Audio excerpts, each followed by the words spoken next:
ministre. La parole est à présent à Monsieur Vincent Descoeur pour le groupe Droite républicaine. Merci Madame la Présidente. En tout premier lieu, je voudrais exprimer la solidarité des élus de notre groupe, la Droite républicaine, qui s'associe à l'hommage que vous avez rendu à nos 3 compatriotes décédés dans des circonstances tragiques. Ma question s'adresse à Monsieur le ministre de l'Économie et des Finances. J'y associe mon collègue Sébastien Martin. La décision du gouvernement de suspendre le dispositif MaPrimeRénov' dès le 1er juillet a suscité incompréhension et colère.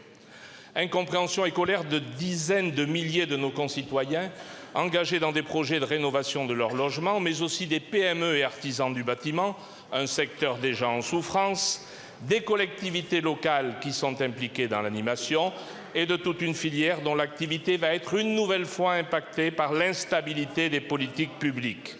Cette décision soudaine, qui n'a fait l'objet d'aucune concertation, est en totale contradiction avec l'objectif affiché d'augmenter le nombre de rénovations thermiques pour atteindre la neutralité carbone en 2050.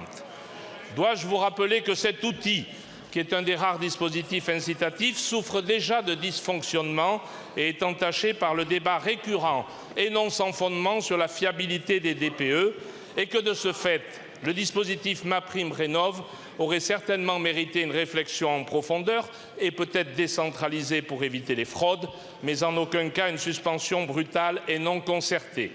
Comment les propriétaires, au premier rang desquels les plus modestes, et souvent en milieu rural, vont-ils dans ces conditions pouvoir répondre à l'injonction qui leur est faite d'améliorer la performance de leur logement sous peine de ne plus pouvoir les louer?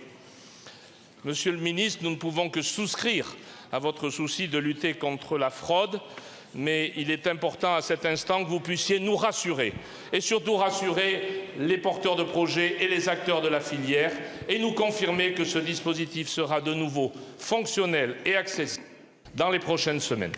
Je vous remercie, Monsieur le député. La parole est à Madame Valérie Létard, ministre en charge du logement.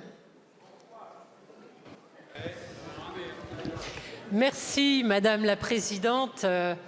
Monsieur le député Descoeur, vous l'avez rappelé, MaPrimeRénov' est une politique essentielle qui concourt à l'atteinte des objectifs de la loi climat. Elle est surtout aujourd'hui dans une forte dynamique et est devenue la principale aide à la rénovation thermique des logements, avec 3 fois plus de dossiers déposés cette année par rapport à l'année 2024. À la même époque, particulièrement sur les rénovations d'ampleur. C'est 2,5 millions de foyers qui ont pu, depuis 2020, bénéficier de MaPrimeRénov'. Je le redis ici, et j'y associe mon collègue Éric Lombard, puisque vous l'avez saisi à l'occasion de cette question. Il l'a rappelé, le budget est sanctuarisé avec 3,6 milliards d'euros de crédits qui seront dépensés jusqu'au dernier centime. J'irai plus loin, nous allons même compléter avec plusieurs centaines de millions d'euros de certificats d'économie d'énergie, l'effort qui sera constitué l'année prochaine aussi si le budget sera adopté. En tout cas, la difficulté que vous rencontrez aujourd'hui sur vos territoires, c'est l'augmentation des délais de traitement. Cette augmentation s'explique par un afflux de dossiers que j'ai rappelé, une adoption aussi du PLF qui a démarré 2 mois plus tard et qui a engagé des retards.